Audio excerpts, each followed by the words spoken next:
Bismillahirrahmanirrahim. Assalamualaikum warahmatullahi wabarakatuh. Alhamdulillahirabbil alamin. Wa bihi nasta'inu bi umuri dunya waddin. Wassalatu wassalamu ala sayyidina Muhammadin wa ala alihi wa sahbihi ajma'in. Wa ba'du fa aqulu subhanaka la ilma lana illa ma 'allamtana innaka antal alimul hakim wa la hawla wa la quwwata illa billahil aliyyil azim. Rabbi shrah li sadri wa yassir li amri wahlul 'uqdatam min lisani yafqahu qawli. Rabbi zidna ilma warzuqna fahma. Allahumma faqihna fid din wa 'allimna ta'wil. Allahumma anta rabbuna farzuqna istiqamah. Amin ya Allah ya mujib as-sa'ilin. Li mu'allif hadzal kitab al-'alamah al-imam Jalaluddin Muhammad ibn Ahmad al-Mahalli asy-Syafi'i rahimahullah ta'ala wa nafa'ana Allah bihi wa li jami' masyayikhina ila muntaha sanadihim khususan ila arwahi syuhada fi Palestin. Al-Fatihah. A'udzu billahi minasyaitonir rajim. Bismillahirrahmanirrahim. Alhamdulillahirabbil alamin arrahmanir rahim maliki yaumiddin iyyaka na'budu wa iyyaka nasta'in ihdinas siratal mustaqim siratal ladzina an'amta 'alaihim ghairil maghdubi 'alaihim waladdallin. Qala al-musannifu al-imam al-'alamah Jalaluddin Muhammad ibn Ahmad al-Mahalli fi kitabih Syarh al-Waraqat wa nafa'ana Allah bihi wa bi'ulumihi fid dharain amin. Alladhi yadkhulu fil amri wan nahyi wa ma la yadkhulu hadhihi tarjamatun. Alladhi, orang yang yadkhulu fil amri, masuk dalam perintah, wanahi dan larangan, wala yadkhulu, dan yang tidak masuk. Maksudnya yang terkena seruan dari perintah dan terkena seruan dari larangan itu adalah hadhihi tarjamatun. Ini penjelasannya.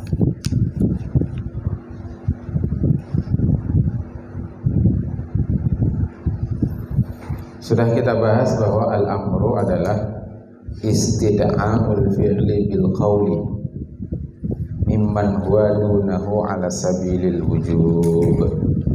Itu mana al-amru, yakni talabul fi'li, tuntutan untuk melakukan perbuatan, bil qawl, yang tuntutan itu diucapkan, mimman huwa, terhadap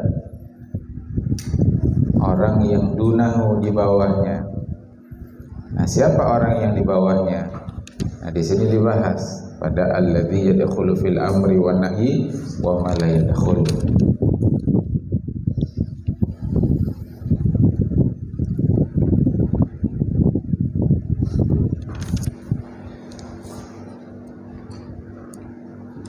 Itu tadi al-amru.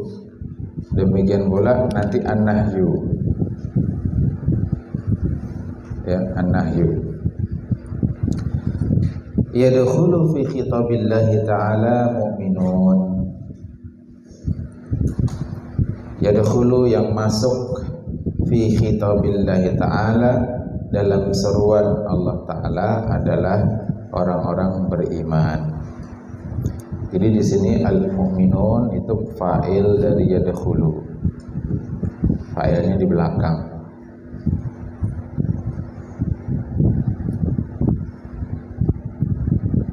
Kalau fa'il di belakang itu tidak mengharuskan fi'ilnya sesuai dengan fa'ilnya. Jadi boleh yadkhulul mu'minu, boleh yadkhulul mu'minani, boleh yadkhulul mu'minuna. Yu'minu, yadkhulul mu'minu, al-mu'minu mufrad. Mu'minani apa namanya? Musanna. Al-mu'minuna jamak mudzakar salim. Boleh begitu. Yadkhulul mu'minu, yadkhulul mu'minani, yadkhulul mu'minuna. Boleh. Tapi kalau kalimatnya al-mu'minu yadkhulu, al-mu'minani yadkhulani, al-mu'minuna yadkhuluna. Nah, jadi tergantung. Kalau struktur kalimatnya adalah fi'liyah, di mana fi'il di awal kalimat, maka fa'ilnya itu boleh tidak sesuai dengan dhamir pada fi'ilnya. Jadi contohnya tadi yadkhulul mu'minu, yadkhulul mu'minani, yadkhulul mu'minuna, itu boleh. Tapi kalau struktur kalimatnya jumlah ismiyah, di mana awal kalimatnya isim, yakni mubtada, maka nanti khabar mubtada'nya yang berupa jumlah itu harus sesuai. Jadi yang betul adalah al-mu'minu yadkhulu, al-mu'minani yadkhulani, al-mu'minuna yadkhuluna. Itu dari sisi jumlah. Nanti dari sisi mudzakar muannas juga harus sesuai. Jadi masuk dalam seruan Allah Ta'ala itu adalah orang-orang beriman. Bagaimana dengan orang kafir? Wa sayatil kalamu fil kufari, nanti akan datang kalam atau penjelasan mengenai status orang kafir. Apakah dia masuk dalam khitabullah, seruannya Allah, ataukah tidak?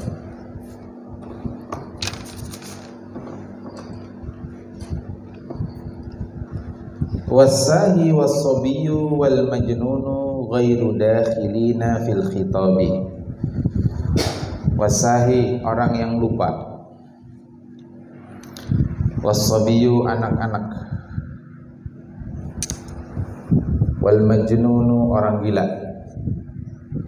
Ghairu dakhilina, nah mereka itu tidak masuk fil khitabi, dalam seruan.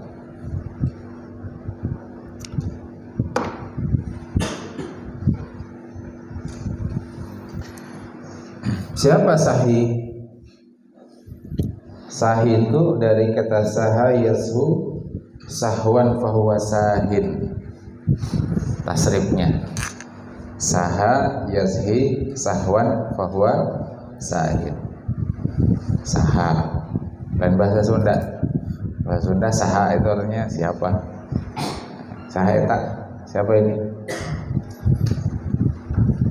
Sahwan, sahwi, nah, sujud sahwi. Apa beda saha dengan nasi? Artinya sama-sama lupa kan? Tapi kenapa disebut sujud sahwi bukan sujud nasi? Jadi kalau lupa, nasi itu misalkan kalimatnya itu lupa terhadap pelajaran, misalkan saya lupa pelajaran ini. Tapi kalau saha, ya saha itu saya lupa melakukan ini. Nah, jadi misalkan ketinggalan rukun, ketinggalan ruku, sujud, itu kalimat yang tepat adalah saha itu, bukan nasi itu. Itu ada dalam kitab Al-Furuq Al-Lughawiyah. Jadi kitab itu menghimpun kalimat-kalimat yang sinonim. Nah, itu penggunaannya di mana? Nah, apa itu sahwu? Yakni nisyanu syai' wal ghaflah anhu wa dhahabul qalbi ila ghairihi. Jadi sahin, orang yang lupa adalah orang yang nisyanu syai', lupa terhadap sesuatu, wal ghaflatu anhu, dan lalai dari sesuatu tersebut, wa dhahabul qalbi, dan hilangnya hati, dia tidak fokus, ila ghairihi, kepada yang selainnya. Jadi ya begitu. Nah, itu sahih. Jadi dalam kitab ini orang yang lupa itu tidak terkena khitabullah. Kemudian sobi. Siapa sobi? Wal insanu minal wiladati ila ayyuftima, yaitu manusia dari lahir sampai nanti dia sempurna akalnya. Itu sobi. Dari lahir sampai dia balik, itu statusnya sobi. Disebut juga saghir, ya anak-anak. Nanti ada dua macam, ada yang mumayyiz, ada yang ghairu mumayyiz. Anak-anak, tapi ada yang mumayyiz, ada yang ghairu mumayyiz. Ghairu mumayyiz dulu, baru kemudian mumayyiz. Siapa yang ghairu mumayyiz? Anak-anak yang belum bisa mumayyiz, membedakan. Tamyiz itu kan bedakan. Belum bisa bedakan bahwa kalau ngelempar batu ke kaca itu efeknya kaca akan pecah. Dia tidak kepikir ke sana, nggak paham dia. Kalau mencapai kipas angin yang berputar, yang bahannya dari besi, itu bisa celaka, tangan bisa luka berdarah. Dia nggak mikir. Ibunya nyetrika, ya, bagian bawah setrika dia japai, bahkan mungkin ada yang menjilat, ya. Nah itu berarti dia ghairu tamyiz atau ghairu mumayyiz. Nah kalau dia sudah bisa, ya, membedakan ini manfaat, ini mudarat, ini bisa timbul bahaya segala macam, berarti sudah mumayyiz. Umumnya di usia 7 tahun. Umumnya usia 7 tahun itu sudah terhitung mumayyiz. Tapi tetap dia tidak terkena khitab. Atau kata lain tidak terkena khitab, ini maksudnya adalah ghairu mukallaf, ya. Tidak dibebani hukum. Kemudian majnun. Siapa majnun? Huwa faqidul aqli, yaitu orang yang hilang akalnya. Atau kalau dideskripsikan lain, orang gila itu adalah huwa man la yutabiqu kalamuhu wa af'aluhu. Jadi nggak sesuai antara kalam dengan af'al. Yang diomongin apa, yang dilakukan apa, itu nggak nyambung. Coba lihat orang gila itu, ya kan?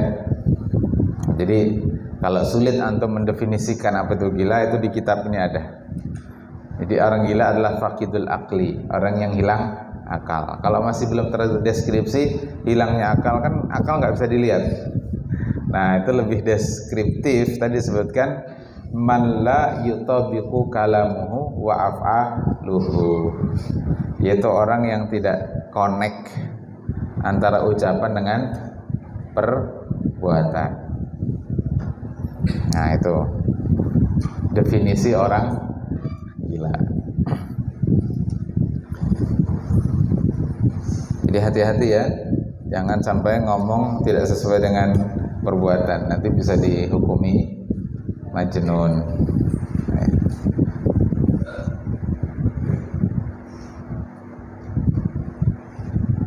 Nah mereka ini ghairu dakhilina fil khitab, tidak masuk dalam khitab syar'i. Jadi dengan kata lain mereka ini bukan mukallaf. Jadi mereka ini tidak menanggung dosa. Orang lupa tidak berdosa, orang anak-anak tidak berdosa, orang gila juga tidak berdosa. Nabi kita menyatakan rufi'al qalamu an thalathatin, diangkat pena itu dari 3 kelompok. Anin naimi hatta yastayqidha, dari orang yang tidur hingga dia bangun.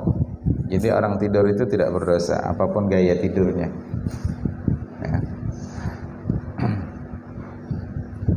Wa anis sabi hatta yukabbira, anak-anak sampai dia besar. Wa fi riwayatin hatta yahtalima, sampai dia mimpi. Wa fi riwayatin hatta yablugha, jadi ada 3 redaksi hadis. Hatta yukabbira, hatta yahtalima, hatta yablugha, sampai dia balik.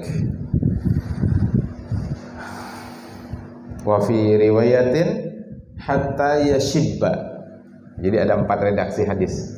Di riwayat lain sampai dia jadi pemuda, yashibba. Wa anil majnuni hatta yaqila, dan dari orang gila sampai dia kembali berakal. Wa fi riwayatin hatta yafiqa, ya, wa anil majnuni hatta yafiqa. Nah, di sini dalam hadis ini disebutkan 3 kelompok. Siapa saja tadi? Orang tidur, anak-anak, dan orang gila. Nah, orang lupa itu ya disamakan dengan orang tidur, karena orang tidur itu kan hilang akal, tapi sesaat. Ya, atau bisa juga disamakan dengan orang gila, karena orang gila itu ada gila sesaat, ada gila permanen, ada lagi kegilaan, pura-pura gila, atau gila harta, gila dunia, gila wanita, gila jabatan, gila suhroh, gila ketenaran. Nah, itu kegilaan katanya. Nah, kalau kegilaan terakhir yang Ustaz Abuya sebut itu bukan yang dimaksud di sini, ya. Itu tetap dapat taklif. Lintifai taklifi anhum. Nah, tadi penjelasan. Lintifai taklifi anhum, karena dinafikannya taklif, atau karena tiadanya taklif terhadap mereka.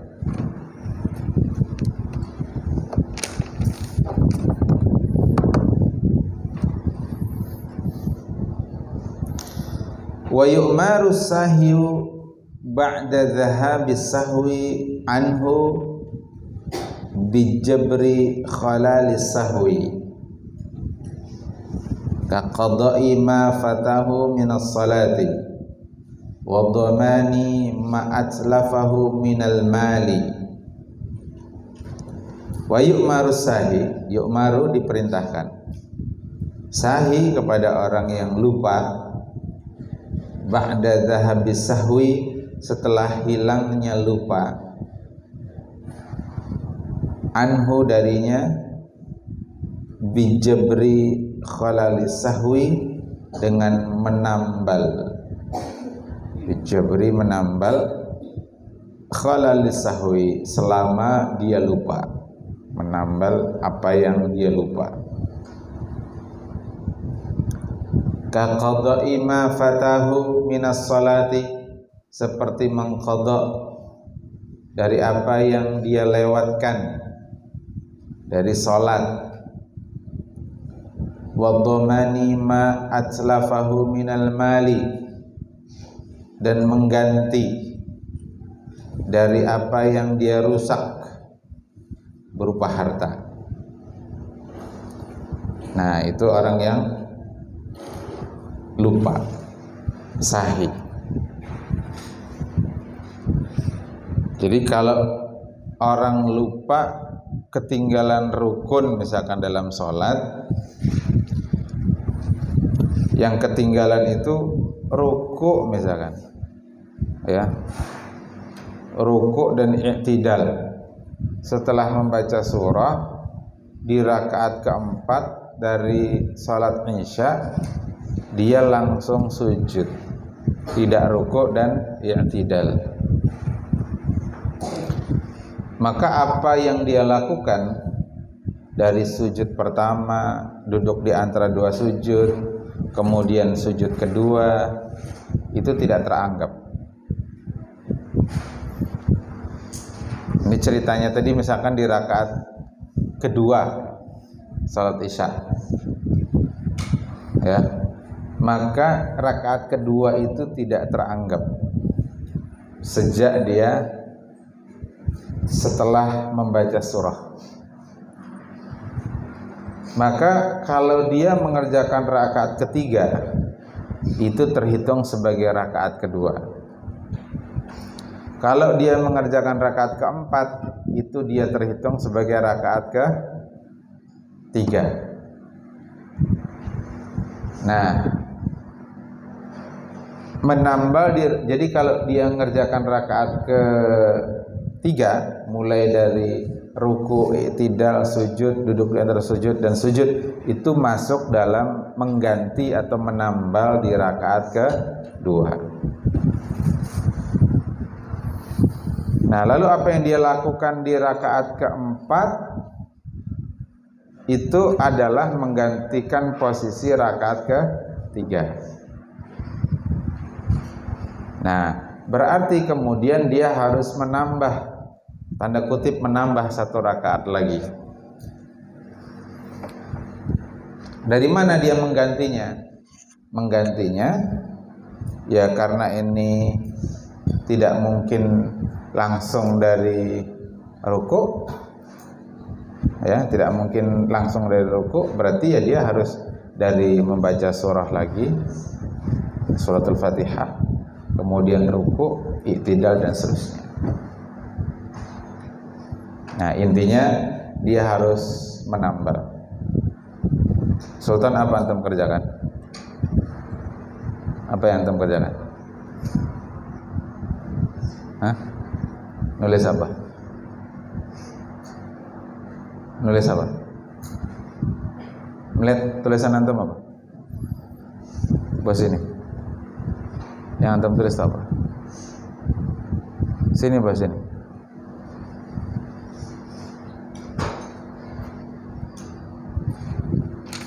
Nulis yang mana?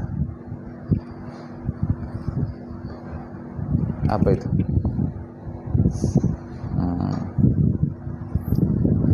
Kalau Ustadz menjelaskan, jangan sibuk nulis yang lain. Ya, disimak bujur-bujur. Ya, duduk.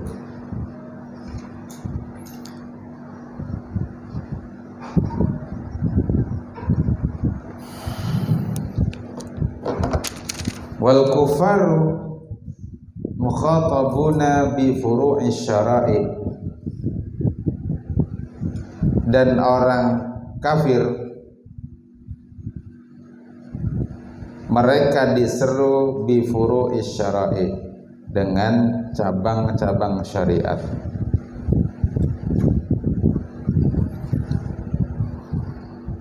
Wa bima la tasihhu illa bihi wa huwal Islam, dan juga diseru dengan apa saja yang amal, maksudnya ya, apa saja di sini amal.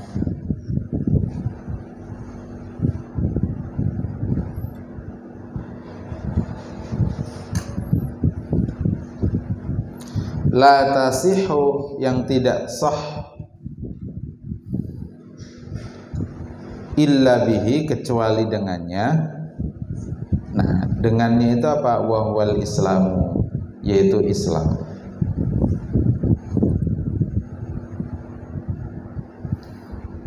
Liqaulihi ta'ala, berdasarkan firman Allah Ta'ala,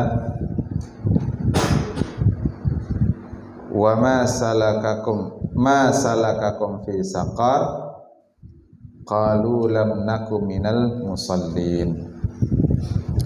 Ma salakakum, apa salakakum, yang menjadikan kalian berjalan. Salaka itu kan berjalan. Apa yang dia itu menjalankan kalian, yang menjadikan kalian masuk fi saqar, ke dalam neraka saqar. Qalu, mereka menjawab, lam naku minal musalli. Lam naku minal musalli. Lam, tidaklah, naku, kami. Naku itu dari kata nakunu, asalnya nakunu, wawunya dihapus. Lam nakun, asalnya lam nakun. Lam nakun. Ya, jadi ditulis biar jelas.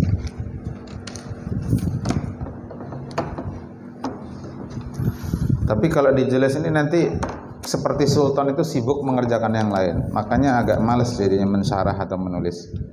Seolah menulis atau memperhatikan itu hanya ketika dibacakan, ya lalu antum mendebit atau membacakan terjemahnya, antum fokus. Tapi begitu disyarah, antum fokusnya ke lain.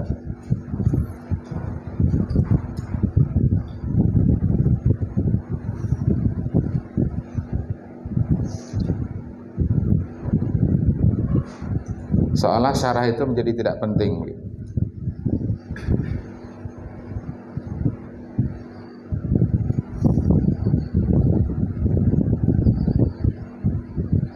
Padahal syarah itu tidak kalah penting dengan apa yang tertulis di kitab. Karena kalau tidak disyarah nanti tidak lengkap pemahamannya. Tapi seringkali begitu terjadi.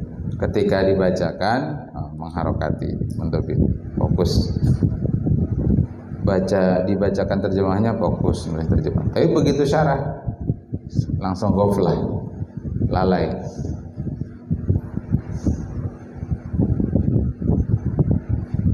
Jadi mereka mengatakan qalu lam naku minal musallin.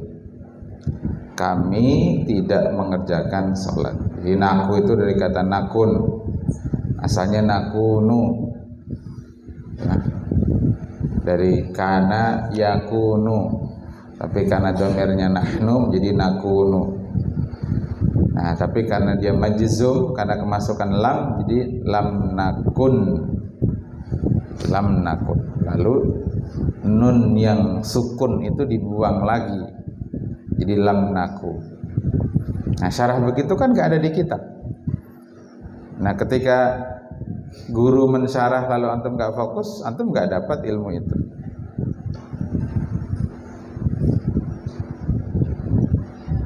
Jadi jangan dianggap tidak penting syarah dari guru.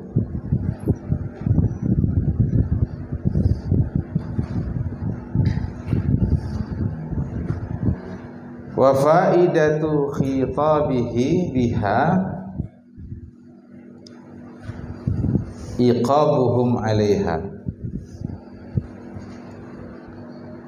Dan faidah seruan kepada mereka itu kepada orang-orang yang masuk neraka sakor itu,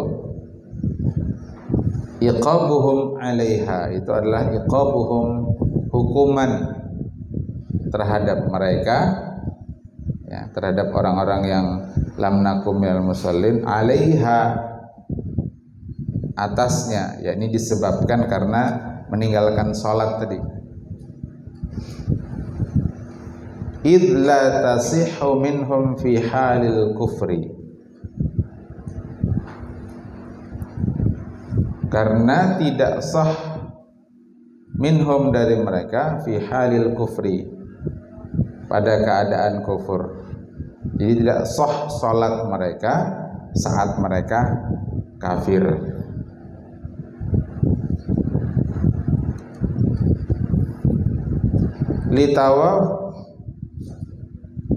Litawaqqufiha 'alan niyatil mutawaqqifati 'alal islami. Karena litawaqqufiha, karena bergantungnya ia di sini maksudnya salat. Karena bergantungnya salat 'alan niyati, pada niat. Dan niat itu ruknun asasiyun, ya, rukun yang mendasar di dalam sholat. Bahkan dalam seluruh ibadah, niat itu adalah rukun asasi. Ibadah umroh, haji, ya, begitu juga penyembelihan, itu bergantung kepada niat. Karenanya Nabi menyatakan innamal a'malu bin niat. Dan niat itu bergantung kepada Islam.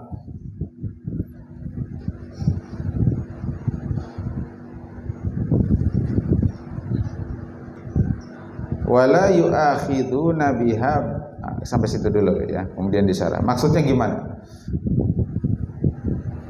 Paham kada? Dengan terjemahan tadi? Hah?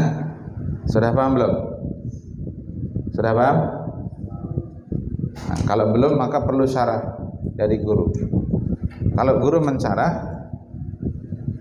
jangan ghaflah.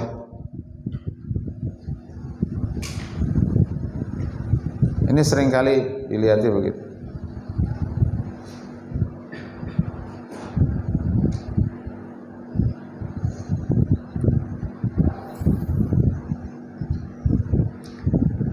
Ini kan ceritanya dalam ayat ini ditanya apa yang menyebabkan kalian masuk ke dalam neraka. Apa nama nerakanya? Sakor. Siapa mereka itu yang masuk neraka Sakor? Itu orang-orang kafir. Orang-orang kafir. Yang karena mereka kafir lalu mereka enggak sholat. Orang kafir itu nanti bisa dicek secara lebih lengkap dalam surah Al-Mudaththir ya, ayat 42. Lihat di ayat sebelumnya. Nah, itu berkaitan dengan orang kafir. Nah, orang kafir ini enggak sholat. Gara-gara dia enggak sholat lalu masuk neraka Sakor. Berarti orang kafir itu juga dituntut untuk sholat, gitu loh maksudnya. Berarti orang kafir itu juga dituntut untuk sholat. Makanya tadi kalimatnya wa faidatu khitabihim biha. Nah, itu berfaedah khitab sholat itu juga berlaku terhadap mereka. Masalahnya, kalau orang kafir ini kemudian sholat, apakah sah dia sholatnya? Tidak. Berarti dituntut juga dia itu untuk masuk Islam, supaya sholatnya menjadi sah. Berarti orang kafir itu dituntut untuk masuk Islam, agar kemudian dia kalaunya sholat, sholatnya menjadi sah. Gitu maksudnya. Makanya tadi idla tasihu minhum fi halil kufri, karena tidak sah salatnya dari mereka saat mereka kafir. Kenapa? Karena litawaqqufiha, karena salat itu bergantung ala niyatil mutawaqqifah, yang niat itu bergantung kepada keislaman. Sampai sini paham? Jelas? Nah, ini ayat yang dikutip oleh para ulama untuk menjelaskan bahwa orang kafir pun kena khitab pada bifuru'is syara'i, pada cabang-cabang syariat. Tapi tidak cuma pada cabang-cabang syariat. Yang kedua, wa bima la tasihu illa bihi wa huwa Islam. Nah, itu.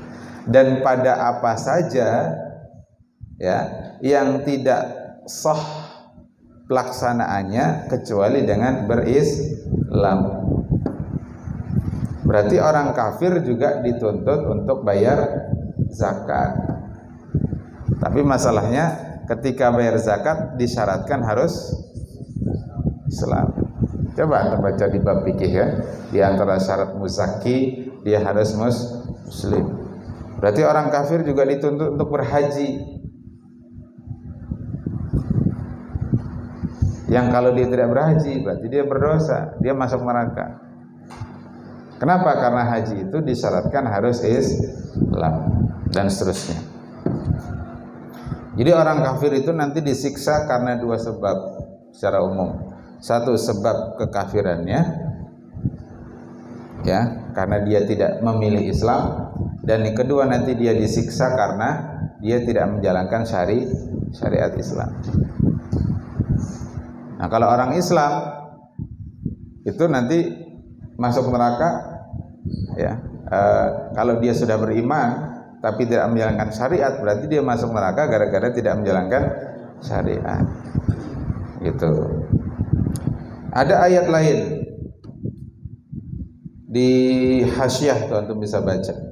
Surah Fussilat ayat 6 sampai 7. Wa wailul lil musyrikin. dan celakalah orang-orang musyrik. Wail itu nama lembah di neraka jahanam, yang neraka jahanam pun berlindung kepada Allah dari dahsyatnya wail. Menurut satu penjelasan ini salah satu nama lembah, satu lubang di neraka jahanam. Jadi kalau disebut wailul lil musyrikin itu maksudnya wailun, masuk lembah neraka jahanam lah orang-orang musyrik gitu lah. Wailul lil munafiqin, wailul lil mutaffifin. Siapa orang musyrik yang masuk wail? Alladzina la ya'tunaz zakah. Surah Fussilat jelas menyebutkan, yaitu orang-orang yang tidak menunaikan zakat.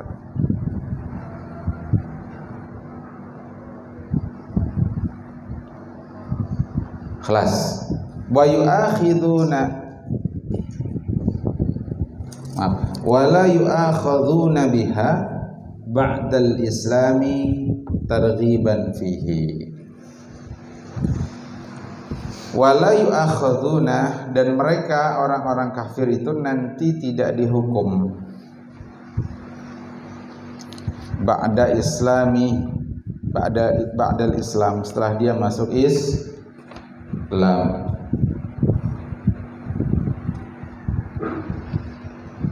Kenapa? Sebagai targhiban, itu maf'ul ajlih namanya dalam ilmu nahwu, ilmu i'rab. Targhiban, tarhib wa targhib, sebagai dorongan, fihi, padanya. Maksudnya apa? Agar dia masuk Islam. Wahai orang kafir, umurmu sudah 50 tahun, mungkin tak lama lagi kau mati. Kalau kau mati tidak membawa Islam, tidak meyakini Islam, tidak mengakui kebenaran Islam, kau akan masuk neraka selamanya. Nah, tapi kalau engkau masuk Islam sekarang, lalu besok engkau mati, nah dosa-dosamu yang lalu diampuni tanpa harus mengkodok kewajiban-kewajiban syariat. Nah, enak tuh kalau bisa begitu ya. Kafir dulu, nanti menjelang mati masuk Islam. Enak, nggak sholat, nggak zakat.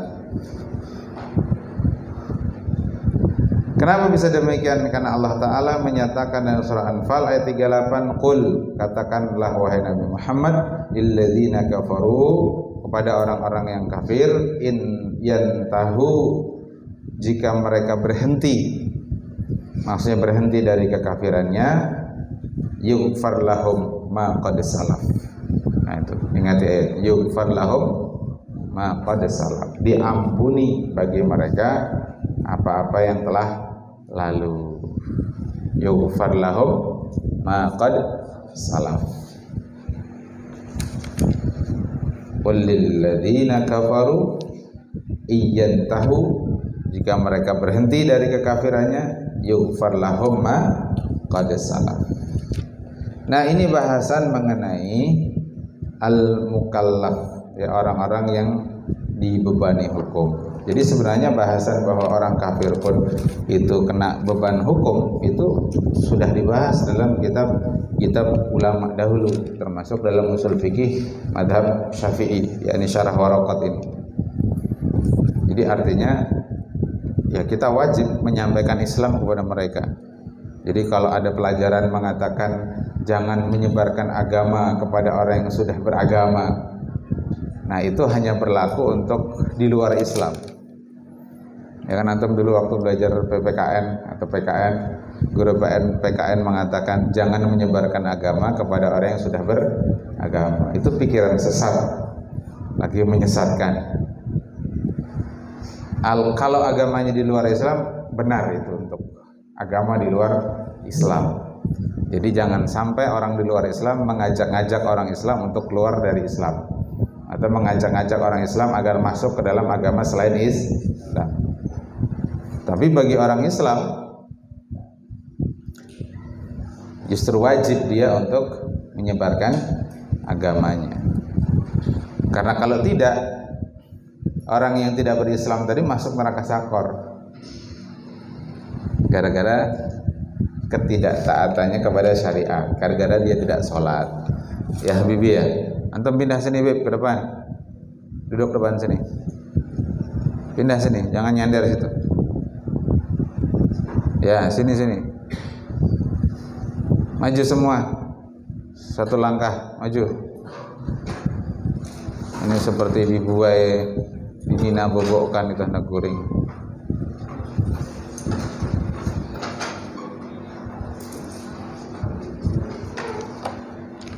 Wal amru bisyai' nahyun an diddihi. Dan perintah terhadap sesuatu itu adalah larangan terhadap kebalikannya. Wan nahyu 'ani syai'i amrun bididdihi.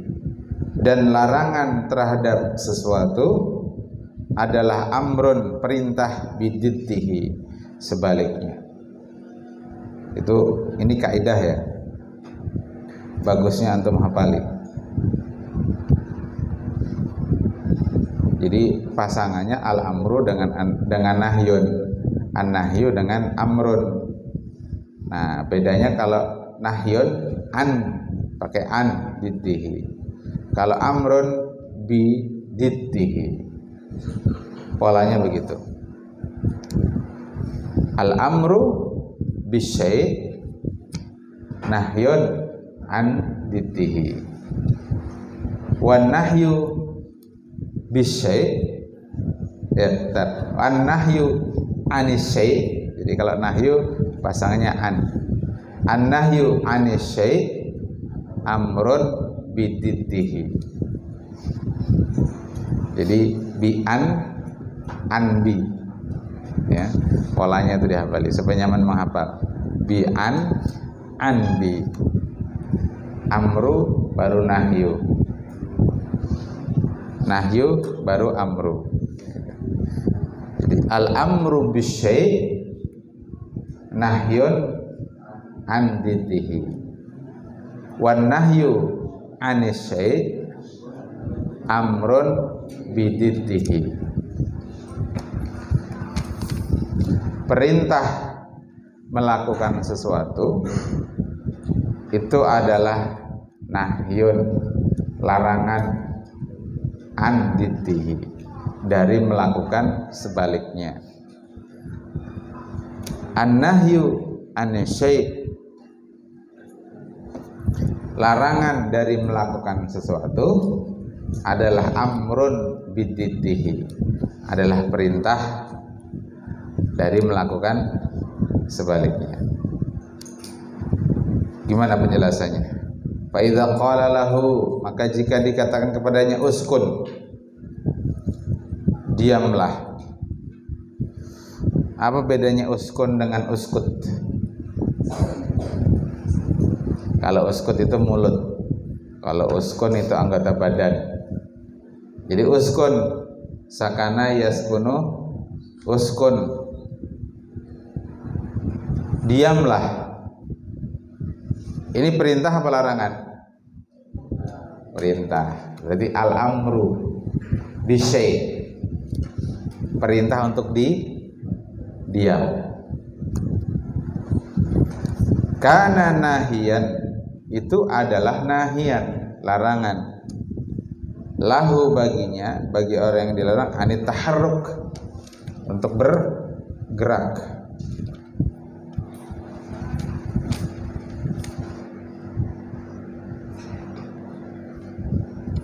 Uskun, diamlah, perintah. Berarti al-amru bi syai', berarti menjadi nahyun an diddihi. Maksudnya apa? Nahyun anit taharruk, ya kan? Ya, perintahnya diam kamu. Uskun, itu al-amru. Berarti maksud dari perintah itu adalah adalah larangan, yakni la tataharrak, jangan engkau bergerak. Au, makanya disebut au la tataharrak, jangan engkau bergerak. Nah, la tataharrak itu nahyun atau amrun? Nahyun.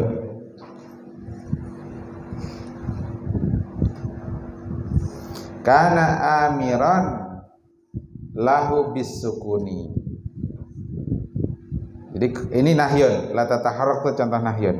Berarti an-nahyu anis syai', larangan dari melakukan sesuatu.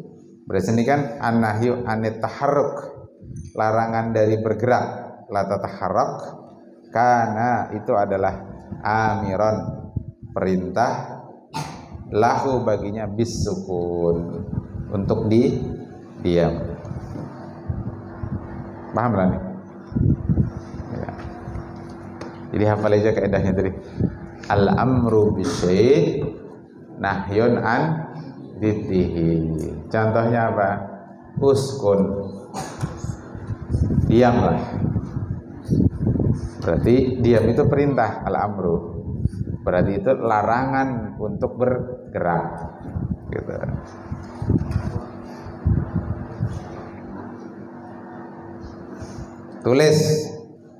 Tulislah. Itu amrun apa nahyun? Amrun. Makanya cara pakai seperti belajar bahasa Indonesia. Belajar usul fikih seperti belajar bahasa Indonesia. Tulislah, amrun. Berarti itu menjadi larangan untuk apa? Tidak menulis.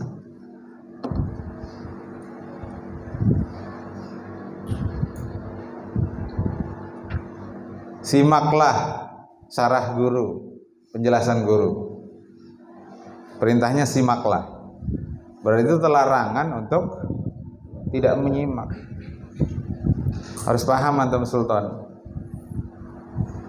Maka jangan melakukan hal-hal yang bisa mengganggu fokus dari menyimak penjelasan guru. Menulis kah? Main pulpen kah? Putar-putar kupiah kah? Putar-putar tasbih kah? Melihat benda yang bergerak di luar kah? Ya apa-apa yang bisa mengganggu fokus dari menyimak, itu berarti menjadi sesuatu yang terlarang. Itu pengamalan kaidah ini. Al-amru bisyai' nahyun an diddihi. Wan nahyu anis syai', dan larangan dari melakukan sesuatu adalah amrun bididdihi, adalah perintah untuk melakukan sebaliknya. Contohnya tadi la tataharrak, jangan engkau bergerak. Lawannya jangan bergerak, jangan engkau bergerak. Apa lawannya? Jadi diam. Jadi kalau ada larangan jangan bergerak, itu sama dengan perintah untuk diam. Kan gitu ya?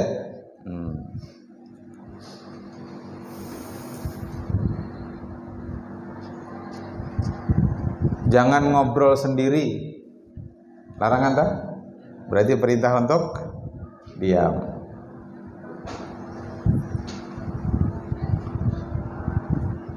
Jangan menggibah. Berarti perintah untuk tidak menggibah. Ya kan?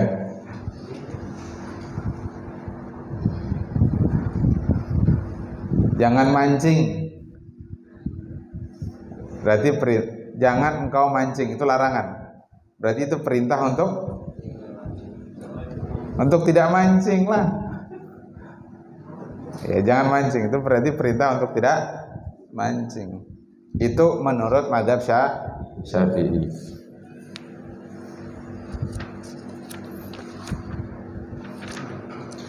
Nah, hanya saja ada khilaf. Disimak ini penting. Karena di kitab tidak dibahas masalah khilaf ini. Ketika antum tidak fokus dari syarah yang disampaikan guru, antum kehilangan pemahaman tentang perkara-perkara yang tidak disebut di kitab.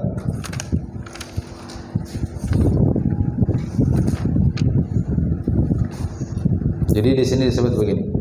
Wa alam anna hadhil mas'alata min masailil lati kathurat fihi ara'ul usuliyyin wal fuqaha'i.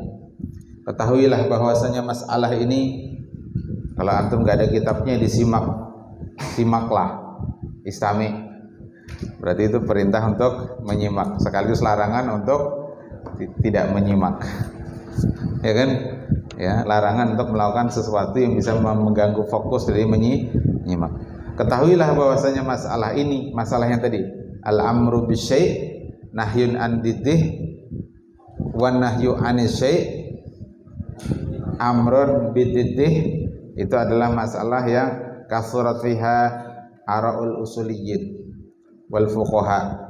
Banyak pendapat ahli usul dan ahli fikih dalam hal ini. Banyak, disebut banyak.